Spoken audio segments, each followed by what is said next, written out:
Everybody good morning. मैं Rajendra Kumar Rohilan, faculty of SMP school Karwali. हाँ तो बच्चों, हम पढ़ रहे थे क्रिया के बारे में। उसी क्रम को आगे बढ़ाते हुए हमने क्रिया के प्रयोग और रचना के आधार पर 4 प्रकार पढ़ लिए थे, उन्हें समझ लिया था। अब आगे कौन कौन सी क्रियाएं होती हैं उनके बारे में आज हम जानेंगे। कल मैंने आपको पढ़ाई थी नाम धातु, यानी नाम धातु क्रिया। उसके बारे में हमने परिभाषा पढ़ी थी कि वे क्रियाएं जो संज्ञा, सर्वनाम या विशेषण शब्दों से मिलकर बनी होती है। किन से मिलकर? संज्ञा से, सर्वनाम से या विशेषण शब्दों से। संज्ञा किसी व्यक्ति, वस्तु, स्थान, जाति, दशा आदि के नाम को। सर्वनाम संज्ञा के स्थान पर काम आने वाले शब्दों को। विशेषण संज्ञा या सर्वनाम की विशेषता बताने वाले शब्दों को।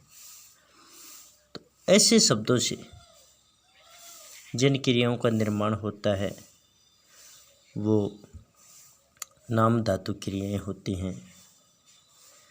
और आज हम उसी क्रम को आगे बढ़ाते हुए अगली क्रिया पढ़ेंगे। उसका नाम है सजातीय क्रिया। सजातीय क्रिया देखो, वे क्रियाएं जहाँ कर्म तथा कर्ता दोनों एक ही धातु से मिलकर या बनकर साथ प्रयुक्त होते हैं। यानी इसकी मुख्य परिभाषा, मुख्य अर्थ क्या निकला कि यानी वे क्रियाएं, वाक्य में जो क्रियाएं होंगी जहाँ कर्ता और कर्म, कर्ता और कर्म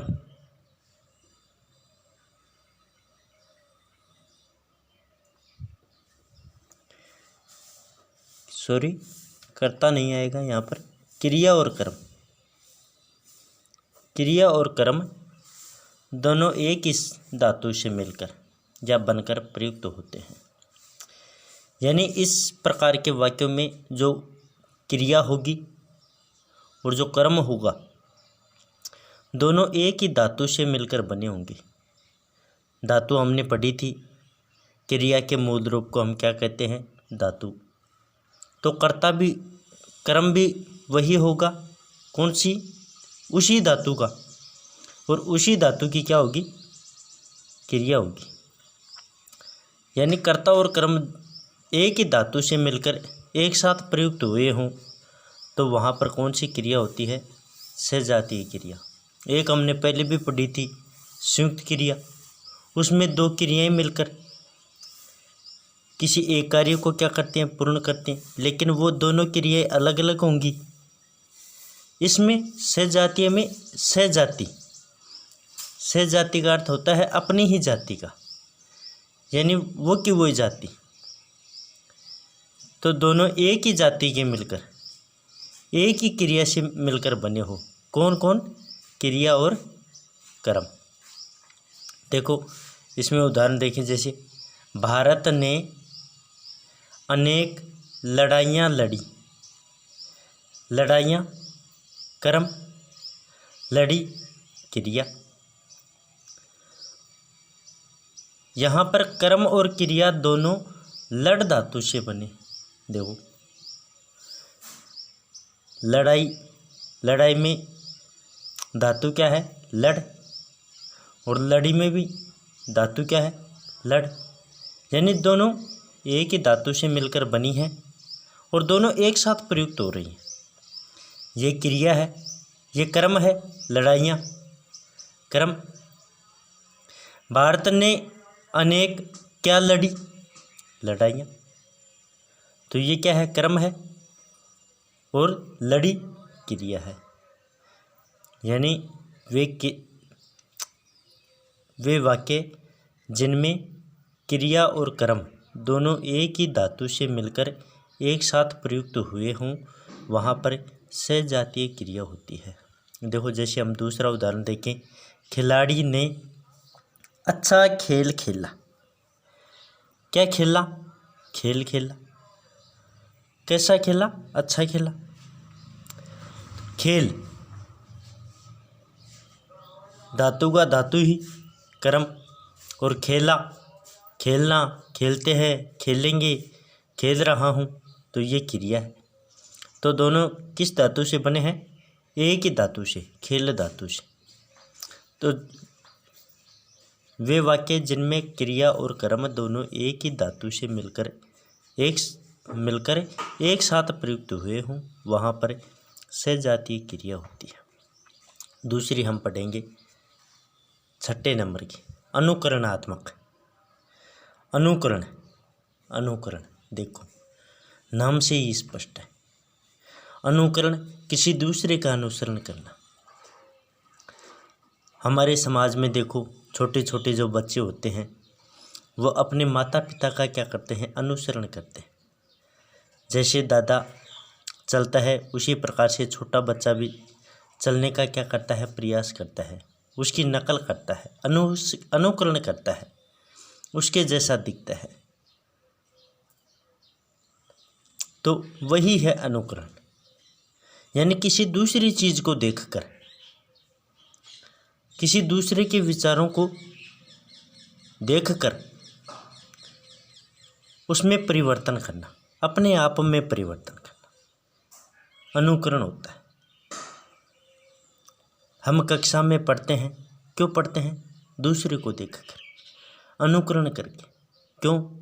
क्योंकि हमारे मन में एक जिज्ञासा, भावना, उत्कंठा होती है कि देखो ये हमारे से कितना आगे निकल गया, इसके 10 में से 10 नंबर क्यों आए? इसने पढ़ा, तो हमने उसका क्या किया? अनुकरण किया। उसके जैसे ही हमने भी पढ़ाई चालू की तो हमारे भी उतने ही नंबर आए। तो हम किसी भी चीज़ को अनुकरण के माध्यम से सबसे ज़्यादा सीखते हैं। अनुकरण ही व्यक्ति को सबसे ज़्यादा समृद्ध बनाने में क्रियाशील होता है। तो अनुकरणात्मक क्रिया किसी वास्तविक या कल्पित ध्वनि के अनुकरण से हमारे द्वारा जिन क्रियाओं का निर्माण कर लिया जाता है, यानी कोई भी वास्तविक या कल्पित ध्वनि के अनुकरण से, कोई भी वास्तविक या कल्पित ध्वनि बज रही है उसके अनुकरण से हमारे द्वारा जिन क्रियाओं का निर्माण कर लिया जाता है वे अनुकरणात्मक क्रियाएं कहलाती हैं। जैसे हम घर में बैठे हैं, अचानक कोई पक्षी किसी चीज़ को बार बार खटखट कर रहा है तो हम क्या कहेंगे? खटखट से खटखटाना। उसने काम क्या किया? खटखट, किसी चीज़ को क्रिया करना, तो हमने उसे क्या कर ली? क्रिया बना दी, खटखटाना। मक्खी क्या होती है? भिन भिन करती है और हम उसे क्या कह देते हैं? भिन भिनाना। हम किसी आदमी के लिए भी कह देते हैं, इसका प्रयोग करते हैं कि मक्खी की तरह क्यों भिन भिना रहा है, भिन भिना रहा है। तो भिन भिनाना यानी मक्खी की तरह आवाज़ करना। थर थर, अध्यापकों को देखकर बच्चों का कपकपाना। तो थर थर से क्या हो गया? थरथराना। फड़फड़, फड़फड़ से फड़फड़ाना। हिन हिन, हिन हिन यानी घोड़ा हिन हिन करता है तो हम क्या कहते हैं? घोड़ा हिन हिना रहा है। तो हमने आज 2 पढ़ी, एक सजातीय क्रिया और दूसरी अनुकरणात्मक। सजातीय क्रिया में क्रिया और कर्म दोनों एक ही धातु से मिलकर बने होते हैं।